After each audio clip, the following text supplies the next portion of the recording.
Bapak Ibu yang saya hormati, jadi kalau kita bicara Malioboro tadi Pak Tri sudah menyampaikan, episodenya terlalu banyak.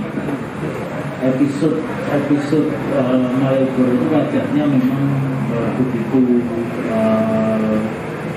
dalam sejarah lintasan waktunya itu berubah-ubah dalam beberapa kali. Ya kalau dihitung ya udah nggak bisa dihitung karena perubahannya. Dulu awalnya Malioboro itu ada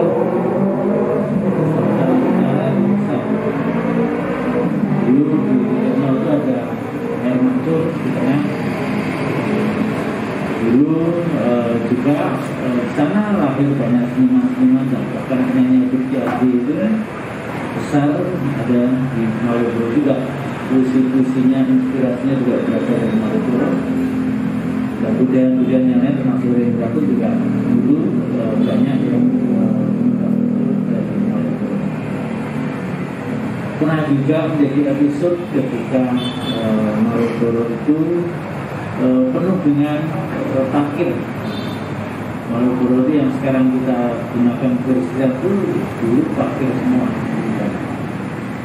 Nah sekarang kita melihat itu sudah kita tata semua. Nah penataan ini memang dalam rangka yang pertama memang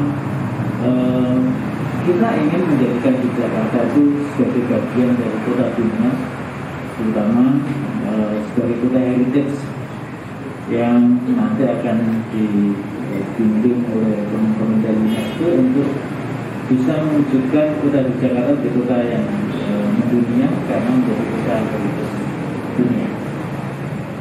Tentunya sebagai kota heritage memerlukan persyaratan tertentu, di antaranya menyangkut tentang originalitas dari elemen-elemen yang ada di sepanjang filosofi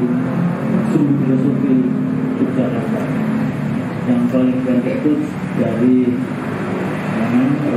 Tugu sampai di Panggung Rakyat. Kebetulan 99% ada di kota Jakarta, sedikit persen yang ada di Bantul, di Panggung Rakyat juga. Nah, seiring dengan itu memang penataannya harus dilakukan secara terintegrasi yang berkaitan dengan upaya kita untuk menjadikan Jakarta lebih kuat. Yang kedua, kita ingin membangun kawasan Malioboro itu menjadi kawasan yang inklusif juga. Artinya semua pihak itu bisa beraktivitas di Malioboro. Aspek yang sering dimunculkan oleh Bank Dunia dalam membangun masyarakat inklusi terutama dalam kawasan itu adalah terbukanya akses ekonomi dalam hal ini pasar dan pusat perbelanjaan saja, juga aspek space untuk aktivitas sosial, kultural dan lainnya. Jadi di samping aspek ekonomi kita harus membangun aspek space sosial, budaya dan ekonomi. Yang ketiga kita juga mengembangkan aspek services atau pelayanan. Nah, Malioboro memang nantinya akan kita dorong, kita kembangkan menjadi yang aspek ekonominya masih ada, aspek space sosial, aspek budaya yang lainnya juga muncul, dan aspek layanannya. Sehingga kita perlu menata banyak hal dalam rangka untuk menjadikan Malioboro menjadi kawasan yang inklusif, kawasan yang terbuka yang bisa diakses oleh semua dan bisa digunakan oleh semua pihak untuk beraktivitas di sana. Terutama yang ini kaitan dalam menjaga kawasan heritage, itu yang harus kita. Oleh karena itu maka apakah Malioboro akan berubah dalam fungsi? Ya secara total tidak. Malioboro dari tetap menjadi destinasi wisata. Malioboro tetap menjadi pusat oleh-oleh. Orang datang ke Malioboro masih bisa membeli oleh-oleh dan bisa memilih dengan leluasa karena alternatif banyak. Malioboro nantinya kita juga akan fasilitasi untuk ruang ekspresi sosial budaya kita. Malioboro kita jadikan tempat pelayanan kepada masyarakat dengan berbagai macam bentuk layanan dan sebagainya. Nah, oleh karena itulah maka kalau kita melihat Malioboro memang tidak bisa melihat sepotong pada saat ini. Kita melalui proses selama kita masih koma, belum titik komanya, mungkin masih ada beberapa. Karena sekarang jalur utamanya Malioboro. Ke depan kita masih ada sirip-siripnya, masih ada kawasan Margoutama dari Tugu sampai Klaten. Ke depan lagi masih ada dari Tugu Gading sampai Panggung Klaten. Jadi pengembangan kawasan Sumber Suti ini membentangnya dari utara selatan itu dari kawasan Tugu Pulau Milik sampai Panggung Klaten. Nanti akan ada penataan lebih berlangsung. Nah, Malioboro yang pertama yang harus kita upayakan adalah menyangkut tentang bagaimana kita menjadikan Malioboro sebagai ruang atau space. Kalau kita bicara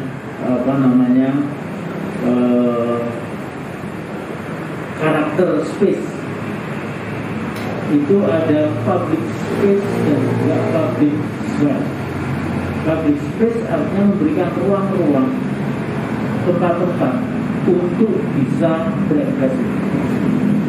Kemudian kita dorong juga menjadi public space. Itu karena kita ingin Malioboro adalah tempat bertemunya orang-orang yang punya banyak gagasan, ide, yang kemudian bisa kita dorong ke sana untuk berinteraksi. Kalau kita bicara tentang perkembangan masyarakat, melihat dari sejarahnya Eropa, public space dan public space inilah yang nanti akan menstimulasi tentang tumbuhnya tempat kita. Nah, harapan kita kawasan Malioboro ini nanti bisa menjadi menstimulasi terhadap tumbuhnya sarana-sarana ekspresi masyarakat, terutama dari seni dan budaya, dan juga tempat bertemunya orang untuk bisa berinteraksi secara sosial. Oleh karena itulah maka kita di samping memperbaiki originalitas bangunan yang sudah membentang dari Tugu Pulau Milik sampai ke Panggung Klaten, dalam diwujudkan dalam bentuk pertama memang pembenahan fasad Malioboro. Saat ini kita hanya melakukan pengecatan ulang untuk beberapa yang memang perlu kita cat setelah PKN-nya nggak ada. Itu kan ada banyak yang ternyata setelah tidak tertutup PKN itu ternyata kelihatan kalau nggak rata catnya. Dan kita lihat ternyata ada fasilitas yang memang perlu ada perbaikan. Nah, untuk tahap pertama ini kita memang memperbaiki pada aspek kelengkapan fasilitas-fasilitas yang selama ini sudah ada untuk kita optimalkan. Termasuk kita akan menata ulang juga beberapa kursi-kursi yang ada di Malioboro untuk nanti bisa kita tempatkan panggung-panggung yang akan kita setting di Malioboro.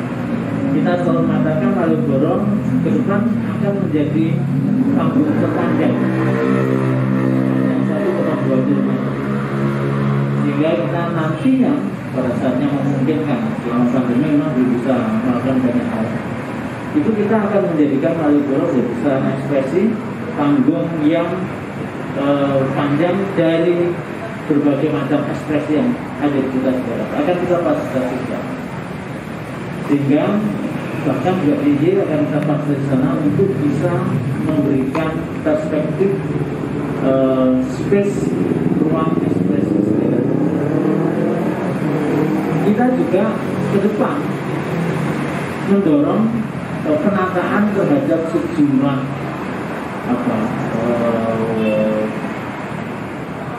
sarana pedestrian maupun yang lorongnya yang ke depan akan kita buat bisa dinikmati oleh siapapun dengan cara-cara yang mungkin ada di bayangan kita semuanya. Bagaimana menikmati Mario Bros, entah dengan berbagai macam pendekatan-pendekatan yang ada, karena sekarang ini juga sejumlah toko juga sudah mulai mengubah pola berdagangnya, mengubah pola produk yang dijual juga. Jadi ini adalah bagian dari kita semua bersama-sama, pemerintah kota, pemerintah DIY, dan masyarakat serta para pelaku usaha itu menata masa depan Maluku. Kalau kita ditanya apakah Malioboro besok akan menjadi full pedestrian, pada saatnya ya, kita akan menjadikan Malioboro full pedestrian, sehingga nanti penataan baik street maupun jalan-jalan nanti akan kita sesuaikan dengan area sumbu filosofi, yang nantinya sumbu filosofi itu kita tandai dengan jalan-jalannya itu dengan apa? Batu andesit dan trasung. Jadi nanti giratori di kawasan Malioboro itu sebagai satu kawasan sumbu filosofi. Nanti sebagai masukannya mungkin akan kita kasih dengan gravel, baik yang letakkan batu andesit maupun bakso dan segala macam. Ini untuk memperkuat Malioboro ke depan menjadi media sarana ekspresi seni dan budaya, sehingga panggung-panggung dan ke depan nanti pun juga sejumlah sound system kita akan set up di sejumlah titik, sehingga memungkinkan orang akan bisa menonton. Jadi ini yang menjadi bagian dari upaya kita semuanya, menjadikan kawasan Malioboro itu betul-betul menampung semua kepentingan masyarakat, terutama yang berkaitan dengan kawasan heritage, kemudian ekspresi seni dan budaya, termasuk pelaku ekonomi, sehingga orang, kami yakin, tetap rasa tidak lengkap kalau tidak sampai ke Malioboro. Kita menyadari Malioboro saat ini itu selalu menjadi tujuan terakhir dari seluruh wisatawan. Sore atau malam itulah puncak-puncak orang datang ke Malioboro, dan itulah saatnya kita nanti banyak bisa memberikan ekspresi. Kita ingin nantinya Malioboro bisa hidup berkembang. Bahkan kita merancang tentang midnight sale yang nantinya bisa menjadi bagian dari bagaimana Malioboro itu akan selalu memberikan kesempatan orang untuk berekspresi, menjual dan segala macam dalam lingkup yang sehingga penataan ini memang belum selesai juga penataannya masih dalam kerangka menuju. Nah, kerangka menuju inilah kita sekalian menata beberapa hal yang nanti akan kita lakukan untuk kedepannya. Saya kira itu mungkin awalnya untuk diskusi materi. Terima kasih. Ya, oke, teman-teman.